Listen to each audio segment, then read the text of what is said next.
नमस्कार, आपके अपने ही चैनल केवी न्यूज में आपका स्वागत है। आज हम बात करेंगे ऑफलाइन मोड से फॉर्म भरने में क्या क्या सावधानियां बरतना पड़ता है। आप जो ये फॉर्म देख रहे हैं हमारे हाथ में, ये केंद्रीय विद्यालय संगठन का पंजीकरण फॉर्म है, जो बाल वाटिका और क्लास 2 से ऊपर जो भी रजिस्ट्रेशन होते हैं उसमें ये ऑफलाइन मोड में इसी फॉर्म को भरकर इसके साथ आवश्यक दस्तावेज लगाकर जमा करना होता है। इसमें कुछ कॉलम है, आज उसी बात पर हम चर्चा करेंगे। इसमें अंदर में भी कुछ दिया गया है, क्या है इसमें, क्या इसकी जरूरतें हैं। आइए देखते हैं इस फॉर्म को, और आप वीडियो के अंत तक जरूर बने रहें ताकि इसमें जो छोटी छोटी गलतियां अभिभावक करते हैं, अगर आप इस वीडियो को पूरा देखते हैं तो उस गलतियों से बच सकते हैं। आइए हम वीडियो को शुरुआत करते हैं। इस फॉर्म को कैसे भरेंगे।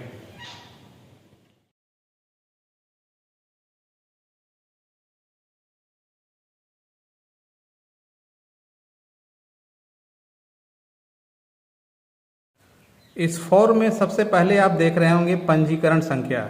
आपको इसको नहीं भरना है। यह जब आप फॉर्म जमा करते हैं विद्यालय में, उस समय आपको एक रजिस्ट्रेशन नंबर दिया जाएगा। ये स्कूल का काम है, इसलिए आप इसमें कुछ ना लिखें। उसके बाद वर्ष यानी आप अपने बच्चे का नामांकन जो करा रहे हैं जिस सत्र के लिए, यानी 2024-25 इसमें आप भरेंगे। उसके बाद पंजीकरण के लिए कक्षा, रजिस्ट्रेशन फॉर क्लास। अगर विद्यालय प्रशासन आपको इसमें क्लास लिख करके दे देता है, यानी जिस क्लास के लिए आपने ये फॉर्म लिया है, यानी बाल वाटिका या फिर 2 से ऊपर के लिए, तो यहाँ पे आपको वो क्लास लिखना है। यानी बाल वाटिका 3 या फिर क्लास 2, 3, 4 जो भी जिस क्लास के लिए आप भर रहे हैं। इसके बाद पहले नंबर पे है विद्यार्थी का पूरा नाम इन कैपिटल लेटर। कोशिश करेंगे कि जो बच्चे का पूरा नाम है कैपिटल लेटर में लिखेंगे, साफ शब्दों में, ताकि उसमें कोई किसी तरह का करेक्शन ना हो, काट छांट ना करे। कृपया ध्यान रखें, जहां भी जिस कॉलम में भी आप फॉर्म भर रहे हैं साफ सुथरे ढंग से भरा हुआ रहना चाहिए। उसके बाद आ जाता है सेक्स, यानी बच्चा मेल है या फीमेल है, आप उसमें टिक करेंगे। उसके बाद दूसरा है जन्म तिथि अंकों में। इसमें गार्जियन आप थोड़ा सा ध्यान जरूर रखेंगे, क्योंकि इसमें बच्चे का जो उम्र होता है वह 31 मार्च 2024 को क्या उम्र उसका हुआ है, यानी कितने दिन, कितने महीने और कितने वर्ष, यहाँ पे आपको ये भरना होगा। इस कॉलम में आप एज लिखेंगे बच्चे का। मान लीजिए बाल वाटिका के लिए है तो 5 साल 7 महीने 10 दिन, और बच्चे का अगर उम्र है कि 12 दिसंबर 2017 मान लीजिए है, तो इसमें 1 2, इसमें फिर 1 2, 12 दिसंबर यानी 1 2, फिर 1 2 और 2017, यानी जो भी डेट ऑफ बर्थ है बच्चे का इस कॉलम में भरेंगे। इसमें है शब्दों में, यानी वही जो डेट ऑफ बर्थ आपने भरा है 12 दिसंबर 2017, या जो भी बच्चे का उम्र है इसमें आप वर्ड्स में लिखेंगे। उसके बाद तीसरा कॉलम आता है बच्चे का रक्त समूह, यानी ब्लड ग्रुप। बच्चे का जो ब्लड ग्रुप है क्या है, A+ है, O पॉजिटिव है, AB है, जो भी है वो इस कॉलम में आप भरेंगे। इसके बाद आता है आधार नंबर। यहाँ पे बच्चे का आधार नंबर भरना है, ना कि अभिभावक का। इसमें बच्चे का आधार नंबर भरेंगे। चौथे में बच्चे की संबंधित श्रेणी। सबसे ज्यादा बच्चे गार्जियन जो है इस चीज को भरने में कंफ्यूजन करते हैं, इसलिए आप इसको अवश्य देखें और अच्छी तरह से समझ लें, क्योंकि सबसे ज्यादा केंद्रीय विद्यालय संगठन में नामांकन को लेकर इस चीज पर विशेष ध्यान रहता है, क्योंकि इसमें कुछ कैटेगरी बने हुए हैं, रिजर्वेशन है, इसी के आधार पर वो रिजर्वेशन मिलता है। इसलिए जैसे मान लीजिए बच्चा जनरल है तो आप सिंपल जनरल में टिक कर सकते हैं। बच्चा SC जाति का है, आप SC में क्लिक करेंगे। अगर ST है तो ST में करेंगे। अब उसके बाद आता है OBC। इसमें आप ध्यान देंगे, केंद्रीय विद्यालय संगठन में OBC CL और OBC NCL ये 2 होते हैं, यानी वे अभिभावक जो क्रीमी लेयर में है वो लिखेंगे ओबीसी सीएल, और जो नॉन क्रीमी लेयर में है वो लिखेंगे ओबीसी एनसीएल। इसमें क्या होता है कि ओबीसी एनसीएल वाले को आरटी में रिजर्वेशन मिलता है, ओबीसी सीएल वालों को नहीं मिलता है। इसलिए कॉलम में आपके पास जो सर्टिफिकेट है, अगर सीएल का बना हुआ तो सीएल लिखेंगे और एनसीएल बना हुआ तो एनसीएल लिखेंगे। उसके बाद आता है ईडब्ल्यूएस, इकोनॉमी वीकर सेक्शन। यहाँ पे ये चीज का है कि जो जनरल कैटेगरी वाले हैं, अगर वो ईडब्ल्यूएस सर्टिफिकेट फॉर्म के साथ दे रहे हैं तो इसमें आप ईडब्ल्यूएस वाले में टिक कर सकते हैं। बीपीएल, आरटी में बेनिफिट मिलता है, अगर आपके पास बीपीएल कार्ड है तो बीपीएल वाले में टिक कर सकते हैं। डिफरेंटली एबल, जो दिव्यांग बच्चे हैं उन लोगों के लिए कॉलम है, इसमें आप अगर वो बच्चा दिव्यांग है तो टिक कर सकते हैं। एसजी चाइल्ड, अभिभावक ध्यान दें, इस बार से सिंगल चाइल्ड कॉलम हटा दिया गया है, इसलिए आप इसको टिक नहीं करेंगे, क्योंकि ये फॉर्म पिछले सत्र का है जिसमें समय सिंगल गर्ल चाइल्ड का कॉलम हुआ करता था, इसलिए ये आप इसको ना भरें। इसके बाद है 5वां नंबर, जो सबसे महत्वपूर्ण है। इस कॉलम को आप देख पा रहे होंगे कि एक कॉलम माता का है, कॉलम पिता का है। बहुत सारे माता या पिता दोनों वर्किंग में होते हैं, तो उस समय ये आपको विशेष ध्यान देकर के भरना होता है।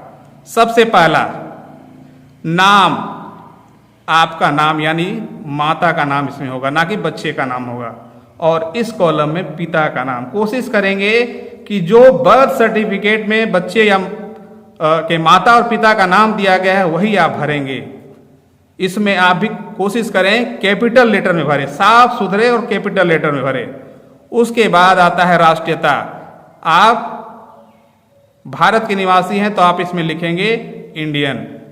तीसरा कॉलम व्यवसाय, सबसे महत्वपूर्ण, जो आपका व्यवसाय है, अगर माता गृहिणी है, हाउस वाइफ है तो इसमें हाउस वाइफ लिखेंगे। अगर सर्विस कर रहे हैं तो इसमें सर्विस लिखेंगे। अगर प्राइवेट सेक्टर है तो प्राइवेट सेक्टर लिखेंगे। अगर गवर्नमेंट एम्प्लॉय है तो गवर्नमेंट एम्प्लॉय लिखेंगे। ठीक उसी प्रकार पिता का, अगर सर्विस कर रहे हैं, गवर्नमेंट एम्प्लॉय है तो गवर्नमेंट एम्प्लॉय लिखेंगे। अगर प्राइवेट का है तो प्राइवेट लिखेंगे। अगर स्टेट गवर्नमेंट का आप कर्मचारी हैं तो जरूर मेंशन करें स्टेट गवर्नमेंट एम्प्लॉई। अगर आप जिस विभाग में हैं उसका जरूर मेंशन करेंगे, क्योंकि आप केंद्रीय विद्यालय संगठन में जान चुके होंगे कि नामांकन जो होता है वो पेरेंट्स के कैटेगरी पर ही होता है। इसलिए आप इस फॉर्म को भरते समय ड्यान से भरेंगे। चौथा, कार्यालय का नाम, पूरा पता व दूरभाष, यानी जहां पे बच्चे के माता ड्यूटी कर रही हैं या जॉब में है उस जगह का एड्रेस। उसी प्रकार पिता का, यानी पिता जहां ड्यूटी कर रहे हैं वहां का ऑफिस एड्रेस होगा। अगर मान लीजिए माता गृहिणी है यानी हाउस वाइफ है तो इसमें सीधा डेस्क आप मार्क कर देंगे, और पिता अगर प्राइवेट जॉब कर रहे हैं तो इसमें भी आप उसको छोड़ देंगे। यानी यहाँ पे आपको ऑफिस का कॉलम में वही लोग भरेंगे जो गवर्नमेंट एम्प्लॉय होंगे, यानी सरकारी कर्मचारी होंगे, चाहे वो भारत सरकार के कर्मचारी हो या बिहार सरकार के कर्मचारी हो या फिर किसी अदर स्टेट के कर्मचारी हो, वो वही लोग इस ऑफिस में एड्रेस में भरेंगे। 5वां नंबर, पूर्ण आवासीय पता। इसमें आप आवासीय पता लिखेंगे जिसका आपने प्रमाण पत्र बनाया हुआ है, आवासीय प्रमाण पत्र बनाया हुआ है, जिसका आपने प्रूफ लगाया हुआ आवासीय का, वही आवासीय लगाएंगे। अगर मान लीजिए गया के लिए फॉर्म भर रहे हैं तो ये आवासीय प्रमाण पत्र गया का होना चाहिए, यानी आप गया के स्कूल के लिए भर रहे हैं तो आवासीय प्रमाण पत्र में गया का होना चाहिए। अगर आप दिल्ली के लिए फॉर्म भर रहे हैं तो इसमें दिल्ली का एड्रेस होना चाहिए।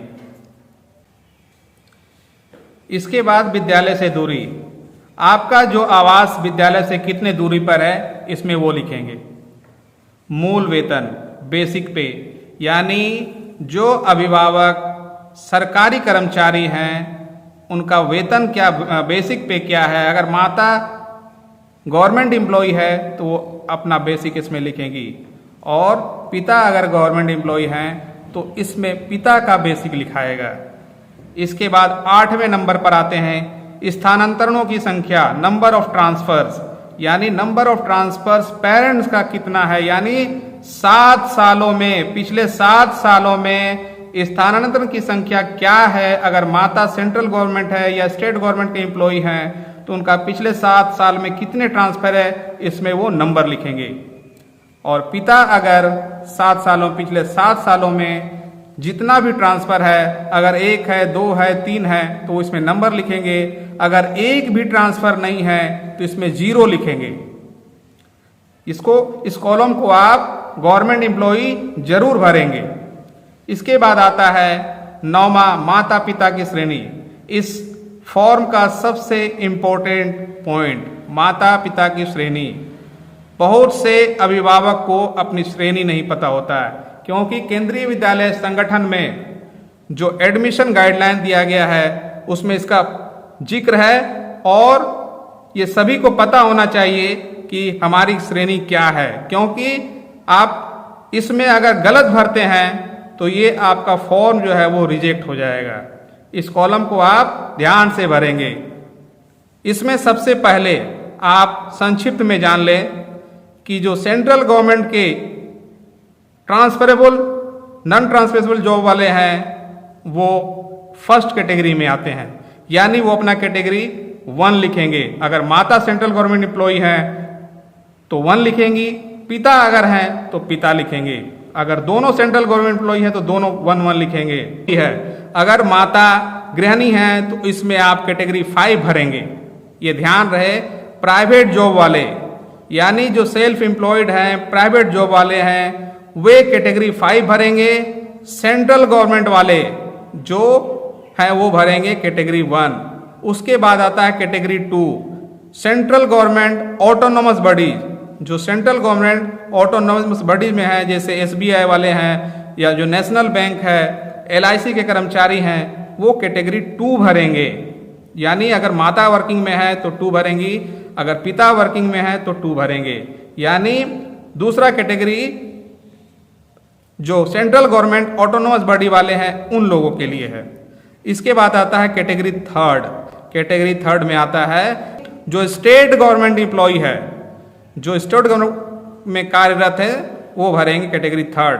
और चौथा कैटेगरी स्टेट गवर्नमेंट के ऑटोनोमस बॉडीज में जो वर्किंग कर रहे हैं वो भरेंगे 4th। और लास्ट फिर से बताना चाहूँगा, जो 5th कैटेगरी है, जो बिजनेस कम्युनिटी वाले हैं या फिर प्राइवेट जॉब करते हैं वो भरेंगे कैटेगरी 5। हमारे ख्याल से आप अगर इसको नहीं समझ पाए तो हमारे पिछले वीडियो में इससे एक बनाया गया है, आप उसे अवश्य देखें। उसमें विस्तृत रूप से बताया गया है कि कैटेगरी क्या होता है। इसके बाद आता है कर्मचारी कोड, यदि हो तो एम्प्लॉय कोड, यानी जो सरकारी कर्मचारी होते हैं उनको एक नंबर मिलता है, वो कोड जो होता है इसमें आपको मेंशन करना होता है। इसके बाद सबसे नीचे के कॉलम में हम आते हैं, आगे है दिनांक, यानी जिस दिन आप इस फॉर्म को भरते हैं,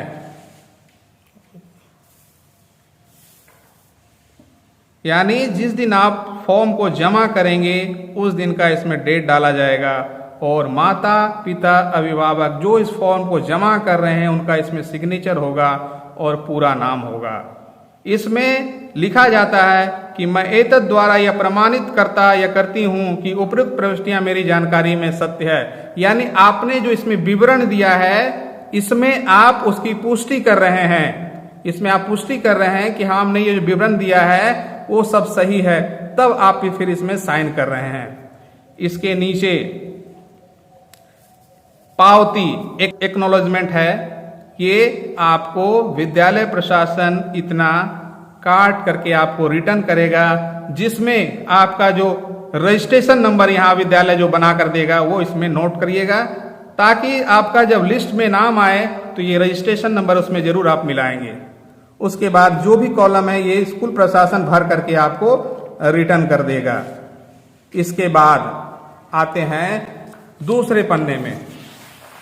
दूसरे पन्ने में ये जो भी कॉलम इसमें है ये सभी सरकारी कर्मचारी के लिए हैं। ये प्राइवेट जॉब वाले या बिजनेसमैन वाले के लिए फॉर्म नहीं है। अगर आप प्राइवेट जॉब वाले हैं तो इसको सीधा आप सिंपली काट सकते हैं, इसको रेड पेन से काट सकते हैं या फिर ये विद्यालय प्रशासन उसको कट कर देगा। लेकिन अगर आप सरकारी कर्मचारी हैं तो सबसे पहला कॉलम भारत सरकार के जो कर्मचारी है उसके लिए सर्विस सर्टिफिकेट का फॉर्मेट दिया गया है। आप चाहे तो इस फॉर्मेट में भी भर करके अपने ऑफिस से सिग्नेचर करवा सकते हैं या फिर आप अलग से सर्विस सर्टिफिकेट इसमें लगा सकते हैं। इसलिए कोई इसमें बाध्य नहीं है कि आप इसी सर्विस सर्टिफिकेट को प्रोड्यूस करें या फिर आप अलग से कर सकते हैं। इसके नीचे का जो सेवा प्रमाण पत्र है ये राज्य सरकार के लिए है, यानी इसमें जो राज्य सरकार के कर्मचारी है उन लोगों का ये फॉर्मेट बना हुआ है। आप वहां के अपने ऑफिस से इसमें सिग्नेचर और मुहर लगा सकते हैं। तीसरा जो है इसमें आप जो पहले वाले कॉलम में आपने दिखाया है स्थानांतरणों की संख्या, यानी आपके कितने ट्रांसफर हैं और कब से कब ट्रांसफर हुआ है, ये कॉलम की पुष्टि आपको यहां से करना होगा। यानी आप अपने ऑफिस से इसको भरने के बाद जो आपका विवरण है, आई मतलब अपना नाम लिख करके रैंक के साथ इसको डिटेल भरना है। अपने ऑफिस यूनिट में कहाँ था, किस जगह पे है वो, आपका क्या रैंक रहा है, आप कब से कब तक रहे हैं, कितने दिनों का ठहराव है, कितने दिन आप रुके हैं वहां पर, और वो ऑफिस ऑर्डर नंबर यानी ट्रांसफर ऑर्डर का नंबर इसमें आपको भरना रहेगा। अगर एक है तो एक बना बताएं भरेंगे, दो है तो दो भरेंगे, यानी जितने ट्रांसफर उतने आपको इसमें डिटेल्स भरने होंगे। इसके बाद इसमें अगर माता वर्किंग में है तो माता का सिग्नेचर होगा, अगर पिता वर्किंग में है तो पिता का सिग्नेचर होगा। इसके बाद आता है काउंटर साइन, जो आपने विवरण भरा है इसकी पुष्टि आपके ऑफिस के द्वारा किया जाएगा, इसलिए काउंटर साइन आपको करना जरूरी है।